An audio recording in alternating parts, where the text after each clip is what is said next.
Today's session will begin with a brief message from your academic program director. Thank you for your attention, and we hope that you enjoy your academic program session. Good morning, everyone, and welcome to the International and Comparative Education Program. My name is Owen Pizmoni-Levy, and I'm honored to serve as the program director this year. We are very excited to have you all joining us. This is an important moment in your career, starting your journey at TC. We prepared a short orientation for you today, featuring our faculty, students, and support team, and we hope you will enjoy it. First, I want to introduce our department chair, Professor Hervé Varenne. Good morning. Morning to some of you, and good evening to some of you on the other side of our common planet. It's an American cliche that things keep changing and that we must all be ready to adapt to the new conditions we face. This is certainly true in this year 2020. For the past months, all of us have had to face new conditions, new challenges, and new uncertainties. And we will have to do this again for many months to come, particularly in our academic lives, as all of us, faculty as well as students, improvise forms of teaching and learning that we have never experienced before. In all sorts of ways, you who are getting to know Teachers College for the first time are not in such a different position as we, the faculty, are this year. It used to be that those of us who have been here many years, and several of us have been here many, many years indeed, it used to be that we could rely on what had worked in our past experiences. This won't work this year. Like you, we'll have to figure it out as something we have never quite experienced before. Many of you will sometimes be at a loss about what to do next. You will soon know that responses and strategies that used to work in your earlier academic experiences do not work anymore. We, the faculty, are in the same boat. Our usual responses and strategies will have to be modified. All of us, at times, will be lost and overwhelmed.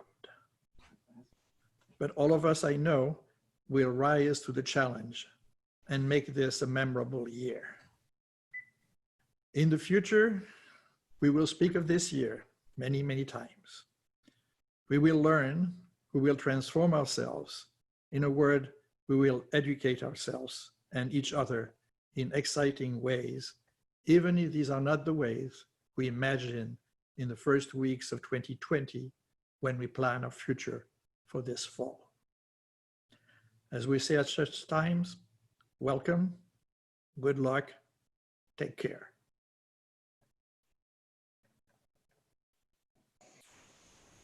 Thank you, Hervé, for this message. Here is the plan for our orientation for today. So by now you heard a little bit from me and you heard from the chair. I'm going to give you a quick overview of the program, and then we're going to have an interesting and interactive panel with our fabulous program faculty with the title of The Hidden Curriculum. Following that panel, we are going to introduce the program support team, and then we'll finish with a panel with seasoned students and students organization. So we hope that by the end of this orientation, we'll have all the information you need in order to be a successful student in our program. Let's start with a quick overview of our program. Our program faculty include the following. We have the faculty, Carol Benson, who's on the call, Elhina Cortina, who this year will be on sabbatical, Hope Leichter is on the call, Nicholas Limerick is on the call, Mary Menderholm, myself, Susan Garnett-Russell is on sabbatical this year, and Gita Steiner-Hamsi, I think, is joining us soon. We have lecturer, Felisa Tibbetts, and we have a group of adjuncts, Bernard Aklog, Emily Goldberg-Hall, Connie LaFuenta, Mariana Salmon-Lettier, Ruth Westheim, and Portia Williams, who is, most of them are with us today on the call. And we have two postdoc fellows, Vidor Chopra, who joined us, and Raksha Vasudevan, who is going to join us in the coming semester. When you think about our program faculty, and if you want to learn more about them, first of all, we invite you to visit our website and to read their bios. And also, for the first time this year, we posted introduction videos that each of them recorded for you. We encourage you to read the bios carefully, to learn about what they study, what's their background, what's their research and teaching interest, and also to listen to the videos where you can learn more about who they are. But if you think about us as a collective, this is our network community. I asked our faculty to give me to provide us with the key words describing the research interest. And what you see in this visual is that in the end of the day, we are all very tight connected community of scholars with a lot of unique interests, but also overlapping and complementing interests. And we hope that you'll take this idea of the network community with you in your journey. You're not alone. You have access to a lot of research capacity, methodologies, ways of knowing the world, ideas, theories, and topics. And we hope that with this idea of the network community, you will feel supported and you feel that you are part of a larger story, the story of the international comparative education field that started in our institution in TC. So this visual, we will post it later. If you want to delve more and to ask more questions, feel free to do that in using the chat box. But for now, I'm going to start our panel on the hidden curriculum. What are we trying to do with this panel? Curriculum is something that has two aspects. There is the visible part, the handbook, the website, the syllabi, but there is also the hidden tips and secrets. And we want to help you to navigate the curriculum by talking about the hidden curriculum, because the other piece, the visible one, you can read by yourself. So we prepared a couple of questions for our faculty. I'm going to read the questions and then invite my colleagues to chime in and give their own perspectives. Question number one. What is the one thing you wish you had known in the first semester of graduate school? And I'm going to ask Emily and Marlana to join. Good morning, everyone. I'm Emily Goldberg-Hall, and I'll be teaching gender education and international development this semester. Something I really wish I had known from the beginning of my time at Teachers College is really how valuable your colleagues are, your peers, your classmates.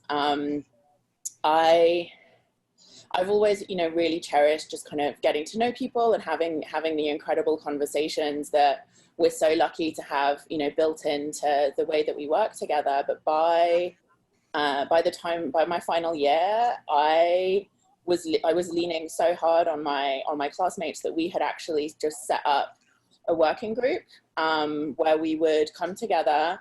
It wasn't a joint project. We weren't producing the same thing. We were all working on our own dissertations, but we were just using each other's presence and company and energy, and just having someone that's sitting with you working on something similar that you can just ask a quick question or bounce an idea off. And that's a dynamic that obviously is going to look quite different as we work virtually together.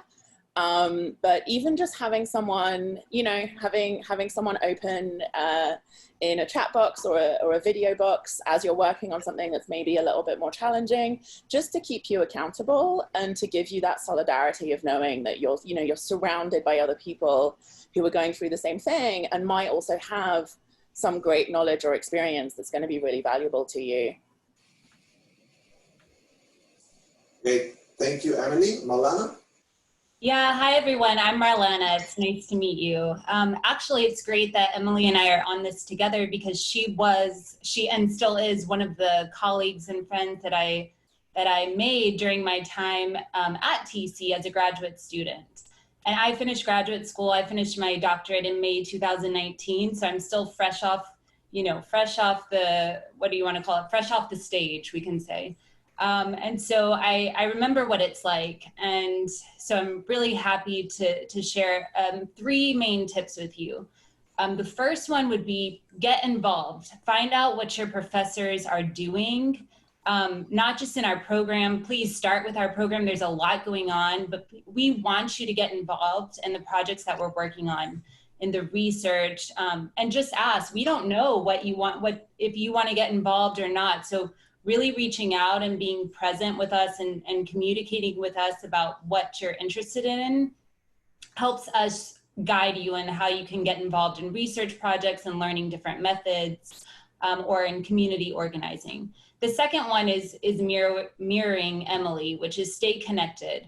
And the relationships that you build really are important. They're not just important for getting you through the program, they're really important after the program as well, in terms of your professional life and connecting you with opportunities and, you know, building things together. You just don't know who you're gonna meet. And so treat each person that you meet with this idea of opportunity and potential and respect. And the third thing that I would say to you is that, and this is what I've been saying to the students that I've been working with over the summer on research projects, you know, this virtual world, it's not a bad thing. It's actually quite an opportunity, and it can be an asset.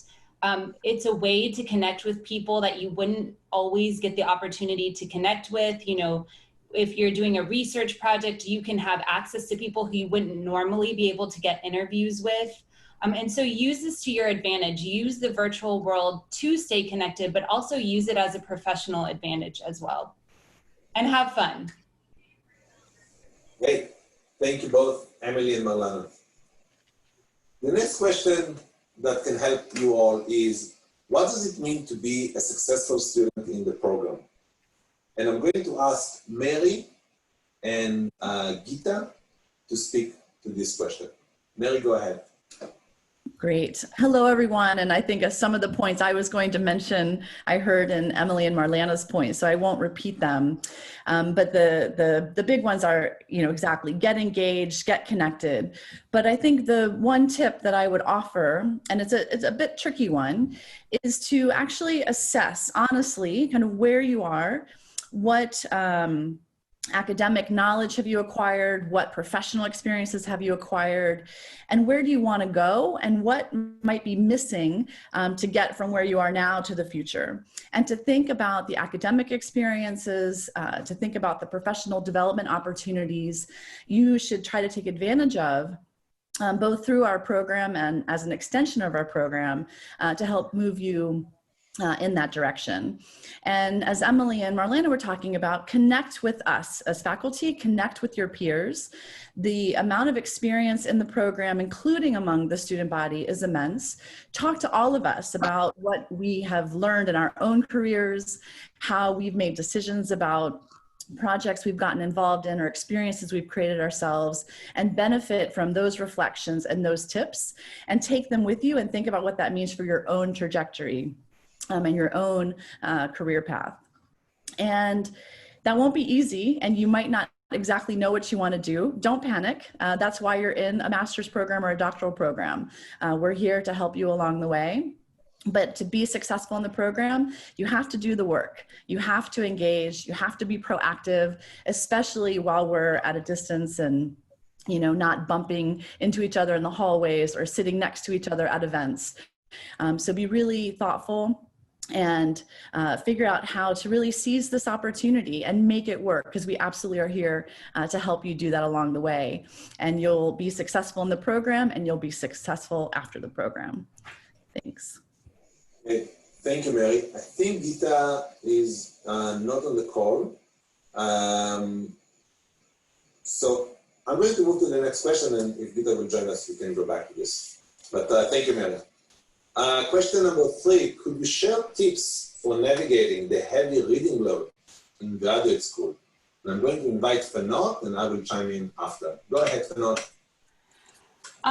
So I think tips for not just the reading load, but in general, the sort of larger workload. In graduate school, one thing you should know, and you'll discover this in a couple of weeks, is that the sort of workload in graduate school, meaning the amount of time that you need to take to do your academic work sort of outside of the classroom, is probably double or triple that of your undergraduate experiences. And so what's critically important is to figure out the time management strategies and the learning strategies that work best for you. When it comes to the reading load, again, you'll discover soon that I'm going to share a little secret with you, that doing a line by line, word by word read of all of the required readings and the suggested readings for all of your classes over the course of the semester is humanly impossible.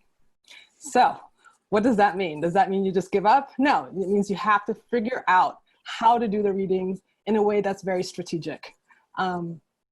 And part of that, so some of the tips that I used or I did when I was a graduate student, when you look at the syllabi and you look at the readings, you know, the professors have a set of readings. It's not sort of just willy-nilly. There's a common theme. And so it's important to sort of figure out what that is to begin with. And so that when you start to read, you'll have that in mind as you're starting to read. Other tips, it helps to maybe start, especially if it's a journal article, to read the introduction, to read the conclusion, and then sort of pull out some of the major, the details of what the authors are saying. Take good notes, but I can tell you that the highlighter pen or the online thing is not your friend.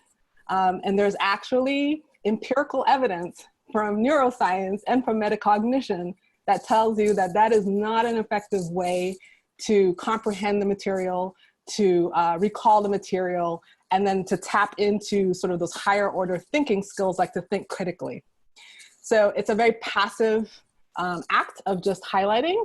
So the better strategy is to read small portions of text and then write your reflection and your own notes and your own understandings of that, and do that. It's a very sort of active way, and it sort of taps into a lot of your neurons or whatever. But so put that highlighter pen down, or that online highlighter pen down. This might sound silly, but again, there is evidence from the neurosciences that thinking aloud as you read is very helpful for understanding and sort of recalling information. It also helps you test yourself to see that you're understanding what you're doing. You might feel a little silly, so talk to someone else, talk to your pet. But the act of sort of thinking out loud is very helpful for sort of understanding that work. There are other sort of writing and organization tools that you can use, like concept maps or sort of graphic organizers, if that's the learning strategy that works for you. So you can sort of try that out. And so those are just some tips. You have to sort of figure out what works best for you in terms of time management and learning strategies, but always remember that you have to make time for yourself, right? It's not just all about the academics. It's not all about the workload, and it's not all about the readings, that you really have to, self-care is very important. Okay, so after this wonderful set of tips, it's really hard to follow. So I'm going to just say one more idea, and it's echoing what my colleague Fernand said. Being an active schemer is not a shame, okay? There is research from sociology showing that people are feeling ashamed to admit that they are skimming papers before classes. I know my colleagues might be upset about me right now, but it is important to know that skimming is one of the techniques or a skill that you will develop during graduate school. And the sooner the better, so you won't be overwhelmed. What does it mean to be an active skimmer? It's exactly following the advice that Fernand gave you a couple of minutes ago. It's not just highlighting the text, it's about taking notes. Writing notes, not only summarizing what the text is saying, but questions that you have about the text. Come with a critical take. What are they missing? How do they have the evidence to support the argument they're putting forward? Another layer of comments is, how is this related to what you are interested in? So think about this question when you actively skim the papers. We are not telling you not to read. We are telling you to come prepared to class, but it's not about reading line by line. It's really about getting the most from the text and keeping your sanity and being prepared. So active skimmer is not a shame, and take it as a tip. We're moving to the next question. Question 4. What are some opportunities outside of the classroom that students should take advantage while they're at TC? And I'm going to invite Felisa and Carol, and hopefully Vidor is online, and the three of them will give us some advice on this issue. Go ahead, Felisa. Great, thanks, Oren, and welcome everybody to the orientation. I really look forward to seeing you in class, as all of us do, very soon. So the question is, what are some of the opportunities outside of the classroom? You know, even though we're not physically in the same classrooms this semester, there are still areas, there's still opportunities that TC is facilitating, formally or informally, that I think can be very helpful for your own professional development. As Mary has said, as other faculty have said, you know, this is an opportunity for you in the program. In fact, you'll do well in the program if you begin to think about, you know, where you'd like to be in a few years. And for those of you who are just really getting into international education now, it may be that you're really not quite sure what path you want to take, and that's okay. But as you proceed through your coursework and through other experiences that I'd like to mention, I think it would be wise for you to come up with a sort of clear idea of like where you might want to be working in 5 years, and to sort of build towards that in terms of the knowledge you get in your courses and the skills you get in your courses and other kinds of things. So areas that you might explore outside of the classroom to help you understand where you might be happy working in the future is, first of all, internships. And even though we're in a kind of remote world right now, at least in Teachers College this semester, there are still internships that are going to be made available remotely. And we're going to be having various workshops this fall, in fact, to help introduce you to organizations that are offering internships this semester and next semester. So once you've settled into your courses, because this semester is going to be a time of transition for you, but once you've settled into your courses and you feel like you've got your grounding, do think about internships, whether they're paid or unpaid, to help you get to know about the different areas of international education and the different kinds of organizations you can work with. Working for a small NGO, non-governmental organization is really different than working for a large one, or working for the United Nations. You may want to be really working with kids, with youth. Otherwise, you might be wanting to do project management. So there's lots of opportunity, there's lots of options. So just plan to be doing internships, if not during the academic year, then during the summertime. Those can be super helpful for not only figuring out where you want to be headed in terms of your careers, but also making, of course, really great connections and sometimes making some money as well. As mentioned already, I mean, your relationships with Teachers College faculty themselves are also going to be really helpful for you. We love that you're in our classes. We love meeting you outside of classes. So do take time to make meetings with professors who you might not even be taking a class with, but who are doing something in their research or in other projects that you're really interested in. So take advantage of the faculty that are here. Set up appointments to meet with us just to have a chat. We love that, and that those kinds of relationships can sometimes flow into working relationships with faculty, but they can also, at a minimum, help you to think a little further along what you're interested in and what you might want to do next. And my final suggestion for things to think about outside of the classroom, I've mentioned internships, I've mentioned faculty just very briefly. We have student groups also at Teachers College that are thriving, and they're thriving because students like you come in and you join or you take leadership positions. Student groups are still organizing things that are happening on virtual campus this semester. Again, as you think about, you know, once you get your feet sort of wet with the program, you know, take a look around at the student group. Some of them are going to be presenting later in this orientation today, and think about joining one or two. That'll also give you a chance to get to know other students better who have a shared interest. Thank you, Felisa. Carol? Hi, everyone. I have on my list internships, which Felisa has already mentioned, and a lot of those are unpaid, but we would really, really recommend that you pursue them because you payment is one form of compensation, but other forms are professional contacts, experience doing things that you might want to do in the future, and so on. Student organizations, you'll hear more about them as Felisa mentioned, but I can't stress enough how useful they are, both in getting to know each other. As Emily mentioned earlier, your peers, you're learning a lot from your peers as well as from us. One thing that I could go into a little bit more is just if you're willing to volunteer on some of the research projects that faculty have going on. And I would really encourage you to do that across concentrations. For example, you don't have to be a languages, cultures, and literacies and cultures a focused person to be involved in some of our work in languages. We know that a lot of you are bilingual or multilingual, and we haven't even mentioned that yet. We know that's a factor in your skimming also, or trying to read texts in English and trying to get the most from them. But we also want to enrich your multilingual repertoires, so we encourage you to share your languages as well. One thing that I think we're going to mention a little bit later is CICE, C-I-C-E, our online journal in comparative and international education. It's highly recognized and it's based at TC. So that's another opportunity for you to get involved. So thank you. Thank you.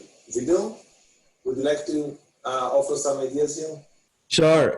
So first of all, just a huge welcome to all of you. I can definitely say that my community has grown and is richer because of you today.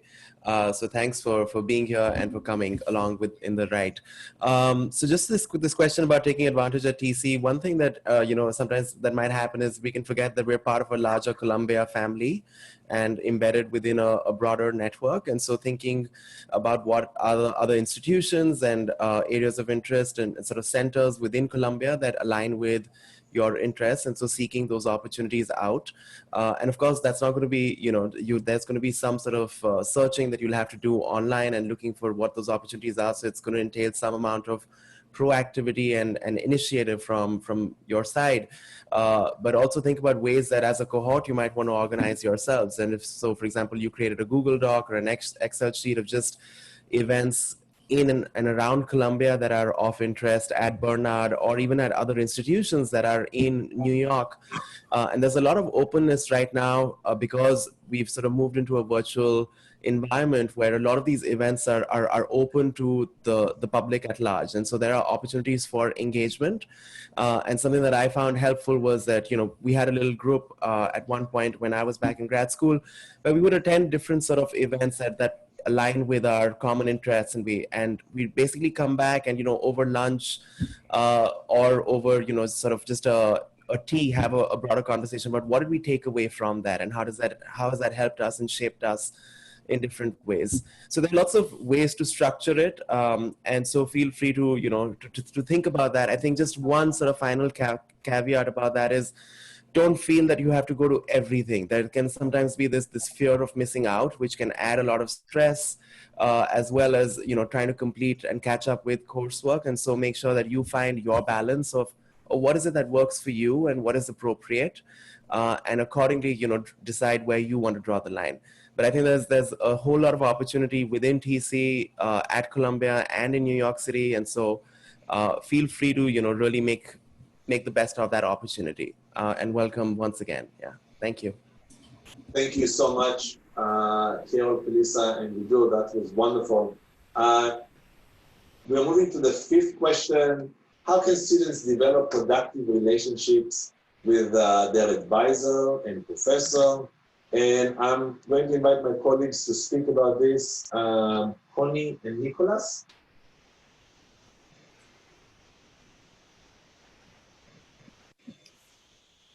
Connie, you're here. Go ahead. Okay, I'll just go ahead. Hi, welcome everyone. I don't have anything especially insightful to say about this question. I guess there are two pretty straightforward things that I think that you can do. One is, and probably you've already thought about them, but maybe it's just like changing them a little bit in terms of how you're thinking about your participation. So I guess the biggest thing you can do is, in class each week, you have almost 2 hours with a faculty member. And through your participation in class, we really get to know you a lot better. So I think it's often a question of like how you participate, right? And so this kind of goes back to what my colleagues were saying earlier about doing the readings. It's often not just about like highlighting and memorizing what you're reading, but thinking about them and applying them and kind of asking questions about the readings that come across as thoughtful and also tell us something about you. And so by doing that, we learn a lot. We get to know you a lot better and how you think about things, because we just see it in class and kind of that's how you get to know you over the course of a semester. And so that means, just be sure that sometimes students, I think, talk about their experiences in class, and that's important too, but always connecting it back to the class themes and showing us how you're making connections. And that way we really, can relate to your experiences better and can kind of, discuss these themes further in office hours. And so then that gets to my second kind of main avenue for participation, which is in office hours. I would say that gets tricky too, because faculty members, students, others, everyone's busy. So maybe signing up for office hours once or so a semester is usually a good plan for each class that you have, and also for to talk to your advisor. I say once or so because faculty members have a lot to do, and also a number of other students want to talk to faculty members. So that kind of strikes the balance between making sure that you have time to kind of get to know the faculty, and also making sure that others have time to get to know them, and that everyone's balancing things well. So those are my two biggest suggestions. Okay. Thank you, Nicholas. Connie, is Connie with us on the call? Okay. Lauren, she's in as an attendee. I'm hoping she can be promoted. Are you talking to me? No. Just a second, everybody. Okay, we are moving to the next question, and we'll come back to Connie later. The last question is, what are some tips for successful navigating of group work? In many classes, you are going to be assigned to do projects in groups, which is a wonderful opportunity. And I asked Hope and Portia to give us some ideas on what's the best way to navigate this work. Hope. Well, thank you for asking me. I must say, at this point, I've heard so many good ideas from colleagues about so many different things that I'm feeling a little overwhelmed with advice, but I do have some specific thoughts on group work, because it is a theme of the seminar I do on families and communities as educators. And that is, we're looking at the content of projects, but we're also trying to develop skills in giving and receiving consultation and help from others. And I would say, on this and on everything else you're doing, try to develop a double lens, a double vision. And whatever you're asked to do in classes, think about why and whether there's some of the things that you're doing there you would really want to take on and make into your own professional practice. Why should we do group work in the first place? Well, there are lots of reasons, because in many areas of professional practice, you have to learn to work together in minute ways, in a surgical team, for instance. But how do we develop the skills of working together with others so that it's something real? Well, Brittany Kenyon is working in the Elbenwood Center and in the seminar on a project on homework for all, looking at different kinds of role changes in the family when both parents and adults and children are working at home. And that's the kind of real opportunity to make it real, and I hope that some of you will do that. But how do you go about, what is the way, the best way, or one of the ways of figuring out how you can get help from others and what expertise you have yourself? And I think this is one of the really tricky questions. I think no matter how experienced we are, we all have self-doubts. We're not sure whether we're really expertise, whether we really know enough. But try to think about having us process, when you are working with others, whereby you respect the differences. You look for differences. You look for expertise in areas, either personal experience or prior work experience that you haven't had yourself. So you're learning to search for differences, to respect them, and to build upon the differences. I know that in some areas of medical practice, when they have group work, they even give psychological tests so that people think about their styles. Are you someone who likes to do things early, have everything organized in advance, have lots of rules and regulations and procedures? Are you someone who's more comfortable improvising at the last minute? And treat these as differences that you can try to respect in yourself and others so that we can build upon the differences. And that way we can have a set of professional skills that we can take in this rapidly changing world when we have to go out and try to figure out who knows something, who knows about Zoom, who knows about the latest platform. So this is a real topic, and it's something that if you use this double lens and say, well, maybe I like it, maybe I don't, but what can I learn for my own future professional practice? And I should turn it over to Portia and just say one thing to Professor Williams, that years ago, I don't know whether you even remember this, I went on sabbatical, and you were assigned to advise the students that I was working with. And you said to me, be calm, be confident. I will advise them well and return them to you well advised. And that was such a wonderful statement of a collegial and respectful relationship. And I think that's really what it's all about in group work and our professional work. So thank you. No, Hope, thank you. And as you know by now, I was one of Hope's students, and I can highly recommend the course that she is discussing with respect to family and community education. It's an amazing course, and those of you who are enrolled, I'm sure you'll love it. For those of you who are thinking about it, definitely enroll. So Hope, I don't have much to add to what you said, because what you said was really spot on. I will just say that there are so many wonderful advantages to group work, but there are also a number of challenges. And so since Hope talked about all of the wonderful benefits of group work and how to use it to your advantage, really, I'll just give you some tips on ways to try to keep it going when there are challenges. First, make sure that you and your group come up with a plan. How are you going to work together? Take into account everyone's schedule and make sure you have a plan that everybody agrees with, and then be present in that plan. Make sure that you show up, that you're there when the group says that has agreed to be there, and that you do your part. Make sure that you contribute. All voices are equal, all opinions are equal. And I love what Hope said about learning to respect certain attributes, both in yourself and in others. Some of you may be very shy, and that's okay.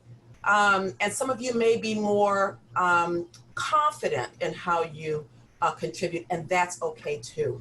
But everyone should contribute. Just be mindful of that. Don't be overwhelmed when different personalities in the group emerge. Take advantage of the extra eyes and ears. It's rare that we have an opportunity to have other people look at our work, give us input, both for our ideas and our written work. When I was a graduate student, I would, grab my husband an hour before my paper was due and just like, read this, please. Like, I had to have another opinion. I had to have extra eyes on my document before I could hit send. And he's not in my field at all, but even that didn't matter, because he would give his thoughts about what he's reading. And maybe I didn't want to take that feedback, but what I understood was he gave me feedback based on what he understood. So maybe I haven't expressed myself clearly about what I meant to say. And so getting feedback is so important. Even when you're having an idea about your section of the group work paper, you want to bounce that off someone, that's a real benefit. So take advantage to that. If your group work requires you, your group assignment requires you to give a presentation at the end, make sure you practice. Make sure you practice together. So because, you know, just practice. Trust us on that. Finally, I'll say get help. So if for whatever reason your group is not melding and things are not going the way that you want them to go, reach out to your faculty member. Because your professor will be able to give insight, will be able to give advice on how to move forward and how to keep things together. Everybody has a part to play. Everyone should respect all of the parts that are played, and ultimately you'll have a fantastic final assignment, whatever that is. So with that, I'll say enjoy that group work. Good. Wonderful. I think you are connected with us. Do you want to comment quickly about this issue of successful group work?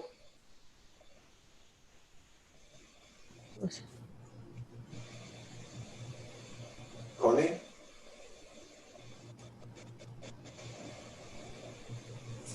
Okay. Thank you, Oren. I don't have anything to add to question number 6. Can you hear me? Yes. Thank you. I don't have anything to add to question number 6, but I wanted to add something to what Nicholas said before. For those, like Nicholas was talking about how to participate in class and how to connect with advisors and supervisors. And one thing that I wanted to add is that for international students that might come from countries where students are not so used to participating in class, and for those students who are introverts, maybe the best way to start is for those first sessions to maybe write ahead as they read the literature for that class, write 2 or 3 ideas that you might want to share until you gain confidence. Because many of us come from countries, like when I was an international student myself, I was always anxious, maybe, okay, will I say something that it's, you know, up to the level of everybody else? So maybe you want to start by, you know, writing 2 or 3 ideas. Don't be shy, engage, be curious, have a list of questions, go to office hours, be yourself. That's my suggestion. Wonderful. Thank you, Connie, for bringing the important perspective of international students. And thank you for all my colleagues for participating. As always, I'm learning a lot from you all. And now I'm going to move to our amazing Brittany Kenyon, summer peer advisor, who you all, students, met throughout the summer. And Brittany will take us through the rest of the orientation. Hi, Brittany. Hi, Oren. Thank you. Good morning, everyone. So in addition to our wonderful faculty, we have a great team of program support. And so what I'm going to do is I'm going to ask all the members of our program support team to just briefly introduce themselves and talk a little bit about your role with the students. So Shalina, would you like to go first? Shalina's account just disconnected, so she's not online with us, but okay. First of all, she apologized for this technical issue, and second, she would like the students to know that she is really here to take care of you. If you have any question about the program, about faculty, about forms, about any kind of questions about how to get into a class, etc., reach out to Shalina. We are going to provide her email in the last slide. Shalina is your main contact person. She knows how to reach the faculty, and she knows how to navigate TC. And she's here really to take care of you. Thank you. Next, we'll go to the peer advisors, Kairat and Chris. Right. Should I start first or Chris? Go ahead, Kairat. Yeah, so yeah, hi, everyone. So my name is Kairat. I'm a third-year doctoral student, and my research interests center on educational partnerships between post-socials, governments, and global private actors. And in my role as a doctoral fellow, I'm here for you in order to assist you with any issues regarding academic advisement and your current or prospective integrative projects. And so please don't hesitate to contact me and my colleague, Chris Henderson, about your concerns regarding your course offerings, any program or degree requirements. And you can find my short biography and my email contact in the student handbook. Let me wish you a very successful academic program experience and enjoy the journey. Thanks, Cora. And just to echo those same messages, I'm also a peer advisor, but a first-year doctoral fellow. And yeah, really looking forward to working with all of you, looking forward to meeting you, and like Karat, working with you on integrative projects and academic advisement. I'm from New Zealand and am in New Zealand at the moment, and yeah, have a background working across international agencies, particularly UN agencies like UNICEF, UNESCO, and with the World Bank. And I'm actually a former high school teacher. So yeah, look forward to meeting any of you who have been teachers and are looking to transition into this international development and humanitarian space also. But yeah, like my colleague Kairat said, we're here to support you, and congratulations on your acceptance and all the best for the semester ahead. Thanks, Kairat and Chris. Next, I'd like to invite the Alumni Engagement and Career Development Advisors to introduce themselves. So I'll turn it over to Erica and then Puskar. Hi, everyone. Welcome. I'm so excited and thrilled that y'all are here and joining us in the program. My name is Erica Kessler, and I'm also a third-year doctoral student. And my main research interests are on youth activism and specifically with climate justice. I'm here to support, along with Puskar, for alumni engagement, but especially for y'all, the career development aspect. Felisa gave in the comments that internships and jobs will be shared weekly in the e-newsletter, so definitely look out for those emails.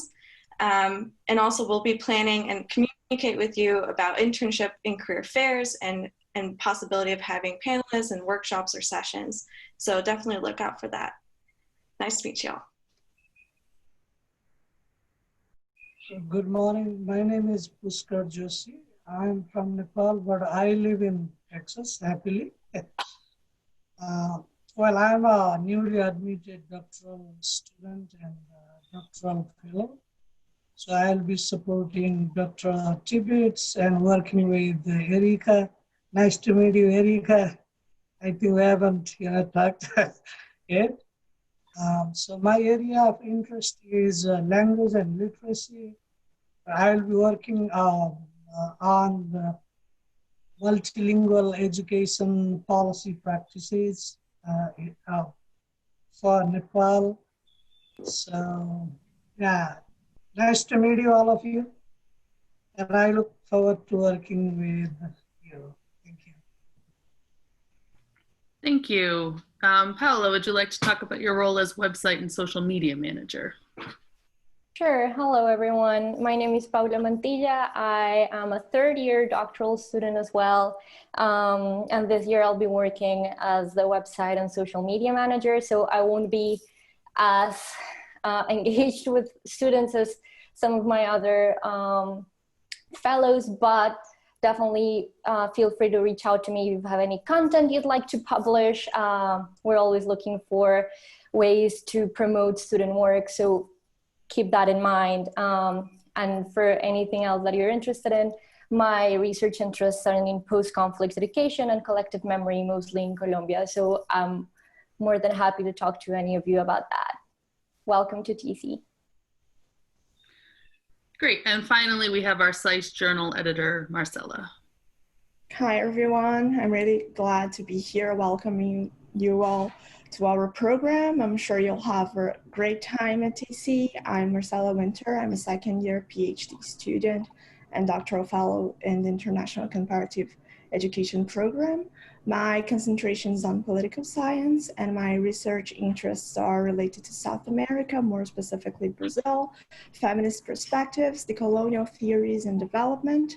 This coming year, I'll be working as current issues in comparative education, our program's journal editor.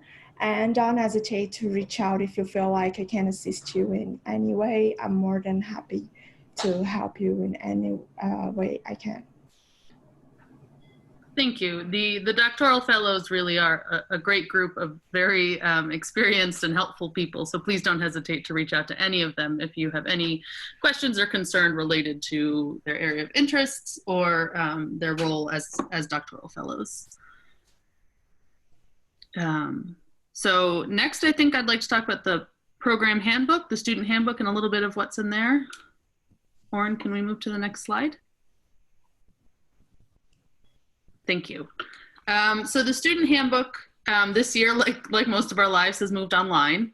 So what you can see at the bottom there is the shortcut URL that will lead you to our wonderful handbook. All of the content that's usually in the paper book has been transferred online, and you'll find it organized much in the way the table of contents was before. You can also navigate to it through sort of the student information, and there's separate sections for master's and doctoral students. But I hope you have time to take a look at it because it really contains so much important information about the program. It should really be your first point of reference about anything. Check back frequently. Some of the information in there, such as about your IP or internships, might not be pertinent to you today, but over time it will become more and more useful. So it's a resource to keep going back to. It includes faculty bios, as we mentioned, and there are some links to the videos that our faculty have created in preparation of orientation, some information about course planning, including your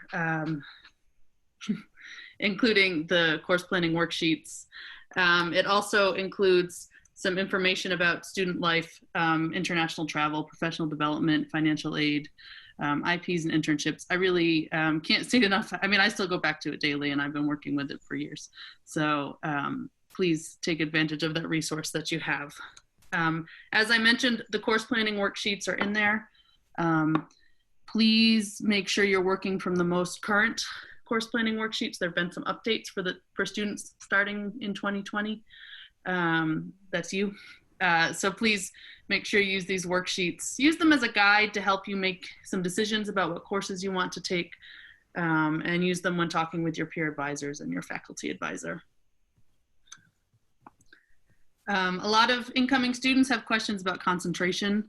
Within the handbook, you can find descriptions of each of the concentrations. I think as you get into conversations with each other and start classes, you might have questions about what all of these different concentrations are and what faculty works with them. So within the handbook, you can find not just a description, but also the relevant faculty liaisons and a list of some courses that students in the program, students in that concentration typically take, recommended courses.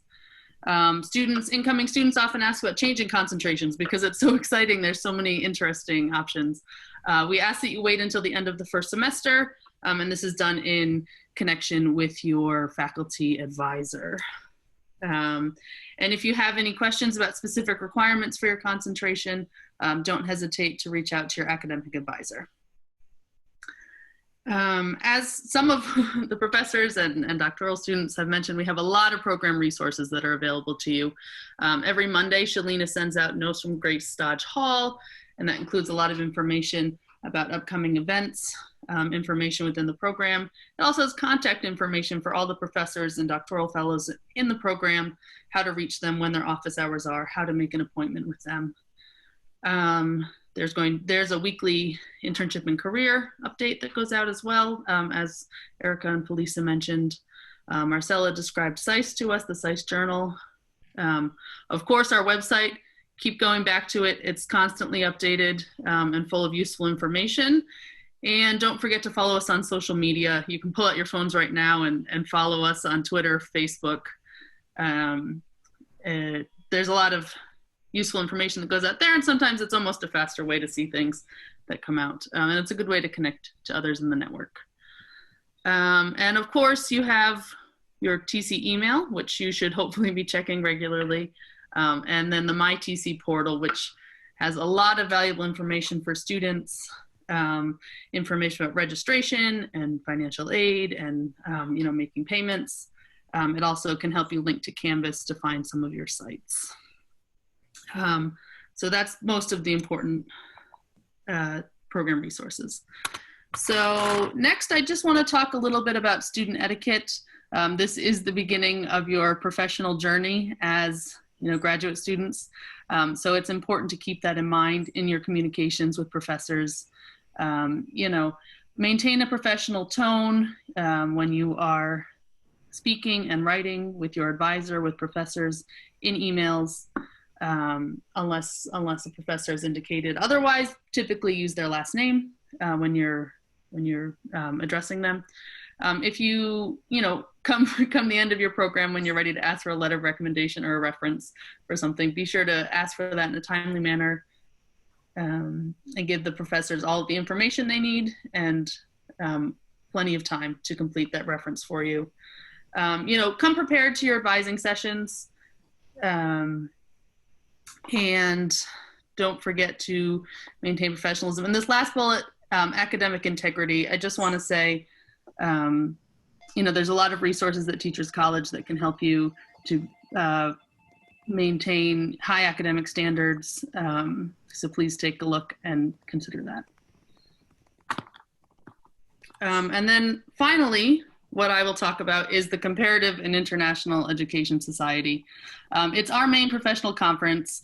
Many students and faculty in our program attend and participate each year. Social responsibility within changing context is the theme this year. As you can see, it's planned to be in person in Seattle, but as we live in very volatile times, there's also a virtual conference that will be taking place as well. We consider submitting a proposal for a presentation or a poster. There'll be information coming out from professors and program staff about how you could prepare a proposal. Those are due October 1st, so the deadline does come up pretty quickly. But I hope you'll consider participating in that. So next we're going to move to a student panel. I've asked some advanced master's students and some doctoral students to share a little bit with you. And I want to open up by asking each participant to introduce themselves and then answer the question, how can incoming students make the most of their time at Teachers College? So Farial, would you like to start us off? Hi everyone, welcome to the program. It's nice to have everyone here, even if it's virtually. My name is Farial. I'm from Pakistan and I'm doing a Master's of Arts in International Education Development. My concentration is International Planning and Policy. Thinking back when I started in freshman year, I remember I was a complete wreck and I wouldn't want anybody to go through that. So just to know that everyone who's starting, it's new, it can be scary, but you will in no time sort of figure out what you have to do and navigate yourself through the program. One of the two things that I wanted to say was, try to get to know about your courses beforehand in terms of reach out to your peer advisors, because I remember freshman year, my first semester, I didn't know about certain courses that I could take from other departments which were more relevant to what I wanted to do, and I found out about that later on. So you have a limited number of courses that you can take because most of us are funded or lack of funds. So try to reach out to your peer advisors and get to know about the kinds of options and courses that you have from other departments that you can take. And secondly, just to navigate with the online system that we're going through, sometimes the program or classes, you feel that it's mundane and you can sometimes lose interest. So find things that can motivate you, find things that spark your interest, maybe keep up with the readings, try to participate in class, maybe turn on small things like turning on the video and trying to actually believe that you're in a classroom. Things like these can help. And I hope everyone has a great time, and yeah, welcome to the program. Thank you. Billy, would you like to introduce yourself next and answer that question? Sure, no problem. Hey, can everybody hear me? Yes. All right, good. Hi, everybody. My name is Billy LaPetra. I'm from Fredericksburg, Virginia, and I am an MA candidate in International Educational Development with a focus in international humanitarian issues. I hope I said that all correctly. the best way to make use of your time at TC, in my experience, has been all about the connections with people. Everyone talks, everyone thinks of networking in the soulless sense of just looking for jobs, but I found that my time at TC has been really great for making professional relationships that aren't just networking. It's really getting to know people and forming friendships that will exist both in personal and professional life. And so I've personally found that very valuable. And I would also say to look for every opportunity you get to work with professors on research projects. I know that my classes have been hugely valuable, but I've grown at least as much just from the work I've done outside of classes working with professors. And again, that's not to speak badly of the classes, it's just say it's a huge growing opportunity, especially if you, like me, don't have as much research experience. So to condense that all, I would say it's really about the connections you're able to make both with your other students and with your professors. Thank you. Marcella, would you like to offer some advice? Sure. I would like to add up that TC is not only what happens in the classroom or while you are reading, preparing for classes. So I would say take advantage of all the resources the college, our program, and faculty have to offer. Try to organize your schedule to participate in other events that will soon pop up in your email inbox and through the semester while you are at TC. Be proactive, open-minded. You'll learn not only different perspectives, theories, methodologies, but you'll also learn a lot about yourself. So be mindful of that, welcome, and enjoy your time at TC. Mariana, will you introduce yourself next? Hi everyone, can you see me, hear me? Yes, I can hear you. Okay, I'm Mari. I'm an international student from Brazil, and I'm starting my second year as a master candidate for International Educational Development Program. And I think one thing that I heard in my first week, and I'm just like Farah, I was very lost and it was so much. Someone said that reminded me that I belonged here. So it's kind of at least for me as an international student, was a struggle to get to TC. So now that I'm here, it was important to, in the hard times, just remember that I belong here, because sometimes you get to doubt yourself. So just remember that. And I think that an important thing, like a lot of people have already said, there's a lot of resources, so try to connect as much as you can. And for me, newsletters is a great way of doing that, of receiving information. So sign up for newsletters if you're like me and you like to receive emails. But at the same time, as we've already heard as well, it's a lot. So remember to really take care of yourself. I ended up in a counseling session in my first semester because it was a lot. And the counselor reminded me that a good student is a student that sleeps 8 hours a day and has 3 meals a day and has some time to breathe, you know? So in order for you to take in everything that you're gonna learn, try to remember to take care of yourself and just breathe, you know? Things are gonna sink in and everything's gonna be good and you're gonna do great. So just remember to also take care of yourself. And a final point is just try to shape your learning to your own interests. So you have a lot of space to do that throughout courses. You're gonna have to do essays and work, reading work. So try to use that production that you're gonna make to talk about and research more about your own interests and build on that. I think that is a thing that I've been doing. It's been really good. And just enjoy, it's really great. Thank you. Let's go to Tanya next.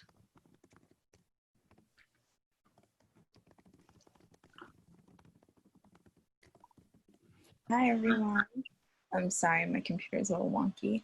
Can you see me or no? Probably not. Hi everyone, I'm Tanya. I am a second year master's student pursuing a master's in international educational development with a concentration in international humanitarian issues. Kind of similar to what's been said already, To make the most of your time at TC, I definitely recommend getting involved in any research projects that professors may be working on, and definitely use those office hours to just ask questions and gain additional guidance, and make friends. Friends can be your study buddies and also people that you just relax with when it's really that crunch time during midterms or finals. They can really just help you maintain your sanity sometimes. Great, thank you. And then our final panelist is Erica. Hi again. Wow, that's really tough to follow. That's all basically what I wanted to say as well. I think maybe one thing to add, at least from my experience, I'm a doctoral student now, but in 2016 to 2018, I was also a master's student here in the program in IPP, the policy planning. So I've been here a while. I like it. I think I would say, especially during the master's, have an open mind. I went in not really knowing exactly what I was specifically interested in, thinking about, writing a thesis or what I wanted to write my papers about in each class. Go in with an open mind and just say yes to everything, and you'll quickly learn and see what you like and what you don't like. And I think that's really important for you to grow as a person, but also to take care of yourself, because this program is for you. This academic experience is for you. And so, yeah, I think that's one thing I would add, but it's really, what great advice today, I think. But please feel free, and I think I can say this on behalf of everyone in this panel, do reach out if you have any questions or want to chat more about how to be a student here at TC, the program, research, anything at all. Thank you. So I think we have time. I'm going to throw out one or two more questions to the student panel, and then whoever would like to answer them can hop on.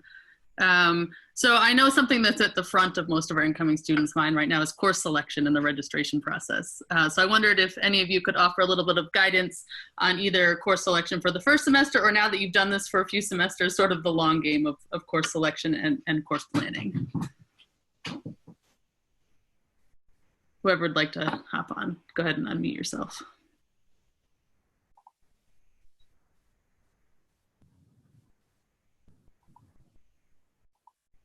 I can jump in and add something real quick about that. In terms of course planning and figuring out which courses to take and when, great piece of advice that my advisor, Oren, had told me in the first semester was get your core stuff out of the way.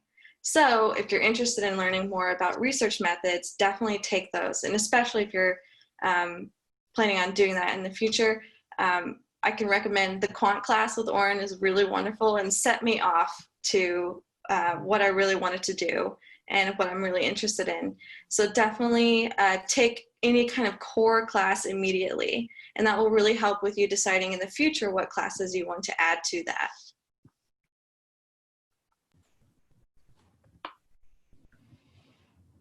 Great, and I saw Tanya seconded the opinion about quant classes. Brittany, it's Carol. Could I just add something about the add drop period? Sure, go ahead. So I advise people to go to any course if you can. We understand that there might be time conflict, but we've tried to organize the courses so there aren't too many of our courses that are happening at the same time in real time. But we really encourage you to go to any course that you feel you might want to take during this semester, and try not to miss things that you will be taking, because it's really important not to miss the introduction to the course and also all of the responsibilities and tasks that you start signing up for right from the beginning.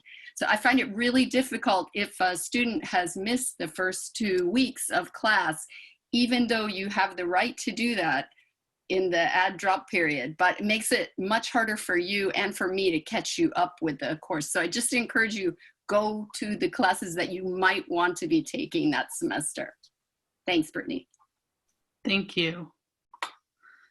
Okay, and then the last question for our panelists, something that a lot of the incoming students are asking is how can they get to know their professors better?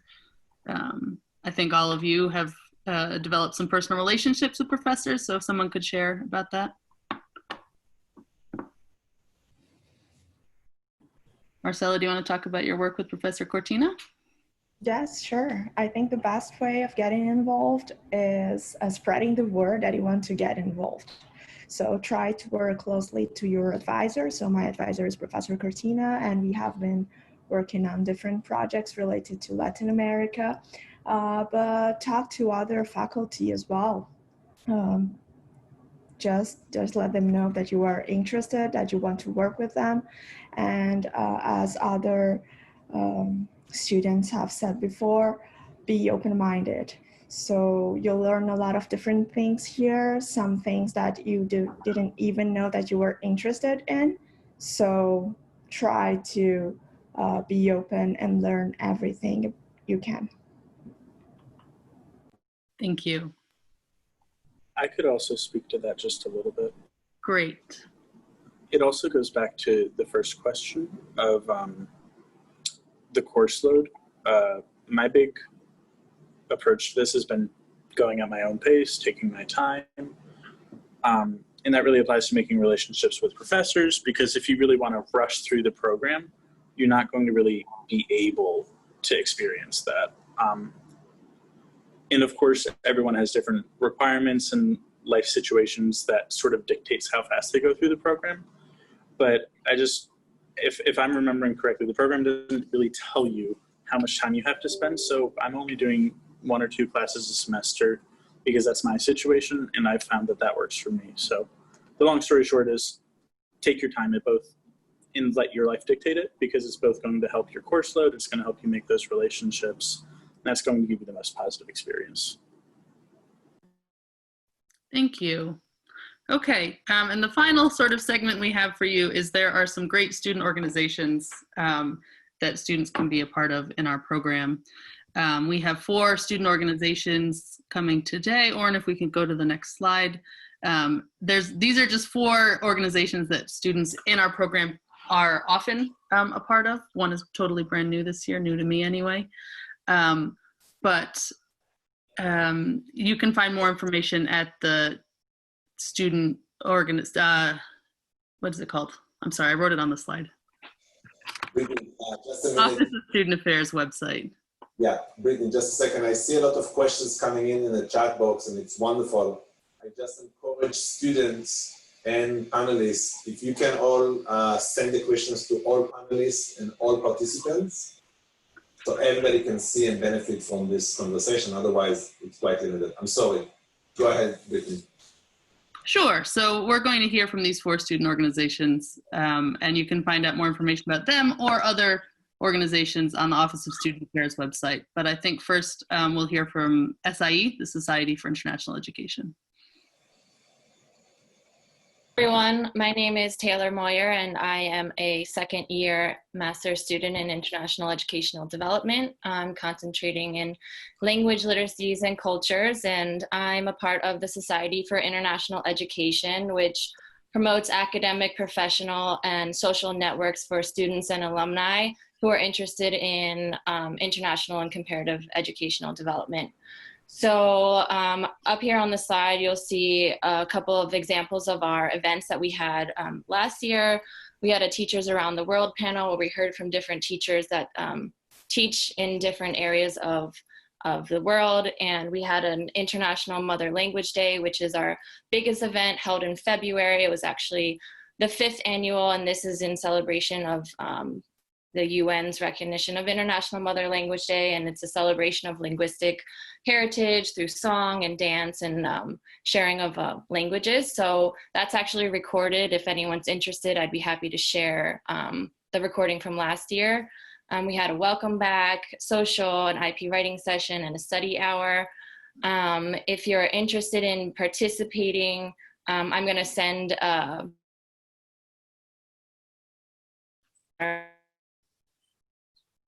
and I'm going to sheet into the so I'll be happy to add you to our list. And some events we're thinking about this year are an alumni career talk around COVID.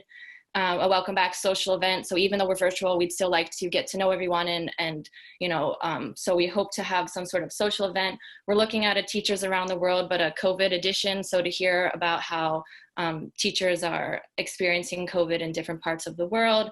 And finally, we're looking to do African languages events in partnership with the African Studies Working Group. So thank you all, and welcome to TC, and hope to connect with you soon.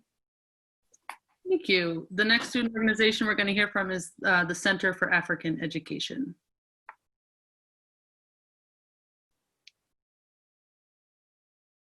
Hello, Unakushe, Unakabo. I was just speaking Pidgin. For those of you who are from West Africa here or who have served in West Africa, that is a very familiar lingo. Kushe Kabo means how are you in West Africa Pidgin. So my name is Moisa Saidu. I think by now it's safe to say that I'm a second-year student in the International Educational Development Program, and my concentration is African education. I'm from Sierra Leone, to be precise. So I am a graduate assistant at the Center for African Education. So we at the Center for African Education, we promote teaching and research about education in Africa. And by so doing, our central aim is to create a community of students, staff, and also faculty with a common interest and commitment to the fields of education and African studies in the diaspora. There's a lot to do when you come to TC, and we would really appreciate that you've made this very amazing decision to be part of this transformative learning experience. So one of these platforms really is the CAE, and for you to really get more involved as you take on this journey at TC, I'm inviting my colleague and my friend Katrina to tell us more about how you can be connected to us and what is in store for you. Also welcome and congratulations on this decision to be part of us.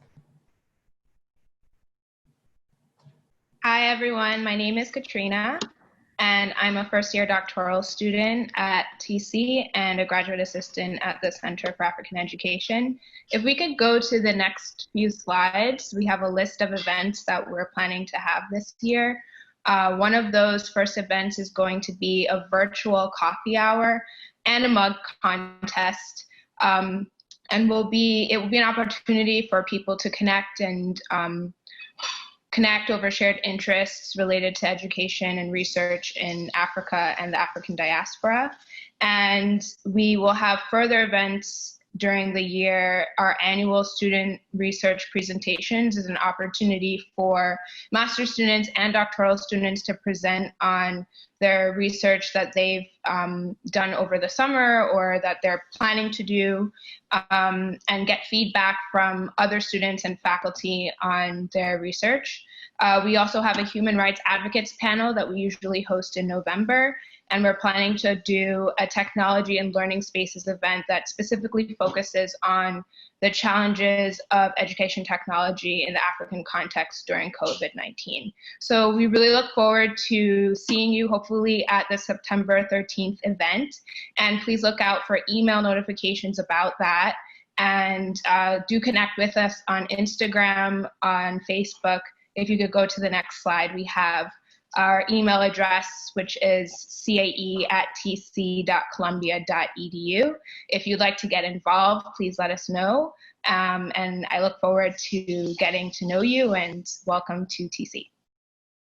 Yeah, so feel free to stop by. We are keeping some sense of visibility on campus this fall, and you also have an opportunity to meet with some of our faculty advisors, Carol Benson, Mary Mendohall, and our director is Dr. Rosa Garnett, and Felisa Tibis is also a faculty advisor, so you can also connect with these people at our platform.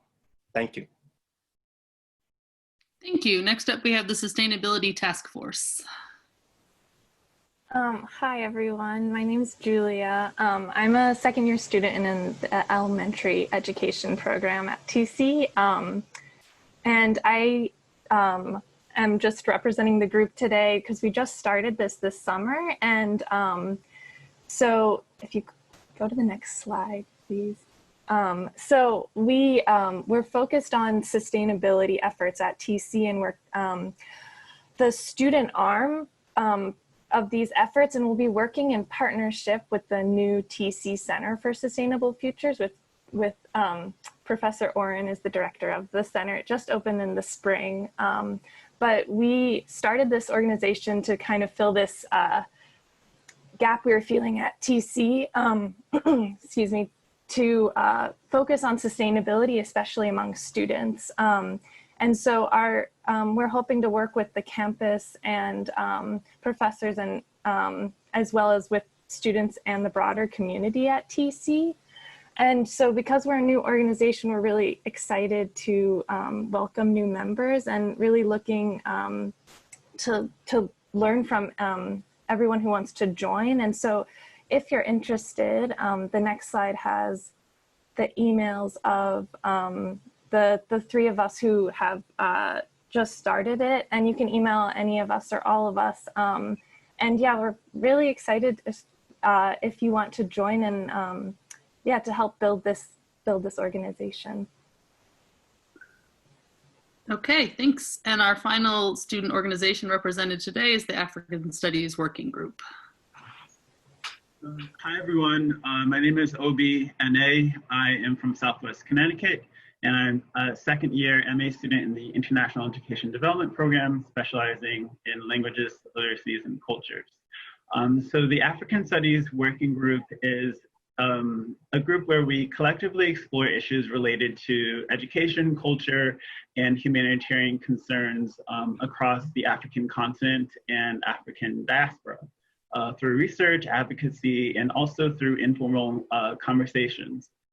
So we welcome all of you who have lived, worked, or studied in Africa, and those of you who are genuinely interested in learning more about issues in Africa. Thank you. So this is just some examples of student organizations that we hope you'll consider taking part in. Keep your eye out on your emails for information about their events. And with that, I'll hand it back to Oren.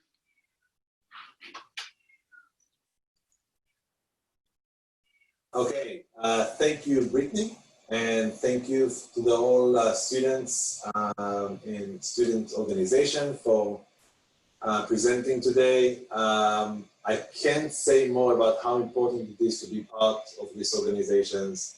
There are not only opportunities for you to get to know other people and to be more embedded in the community, but there are also ways for you to practice some of the knowledge and the skills that you're learning in the class.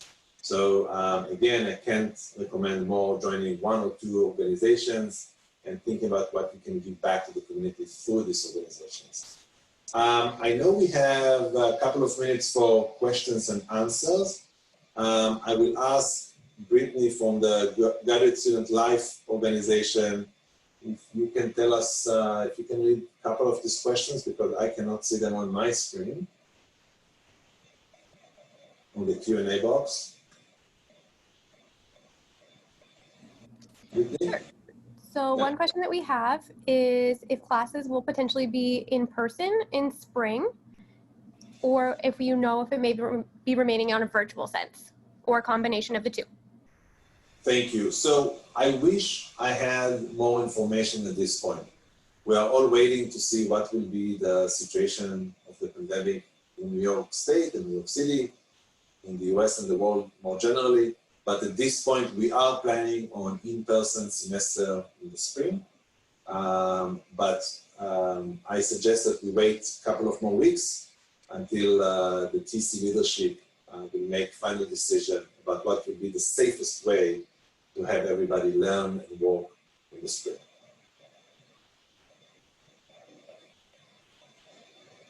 Brittany, do we have another question? We're all good right now. Okay. Any other comments for my colleagues as we are giving students 1 or 2 minutes to come up with questions? I may have cut off the African Studies Working Group before they were finished. Is that the case?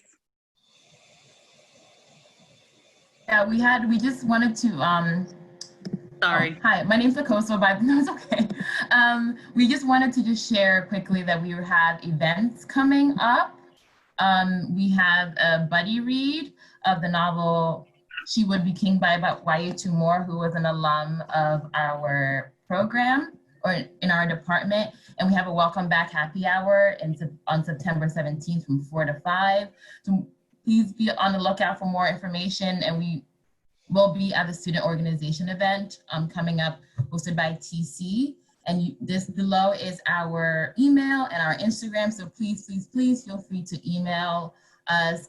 As my name's Akosua, I'm the only Akosua in the TC server. So if you have any questions, please feel free to email me to set up a Zoom call or something. I'd be happy to help and answer any questions. So much. Do we have any other comments from my colleagues? Brittany, do we have any questions from the Q&A box? Nope.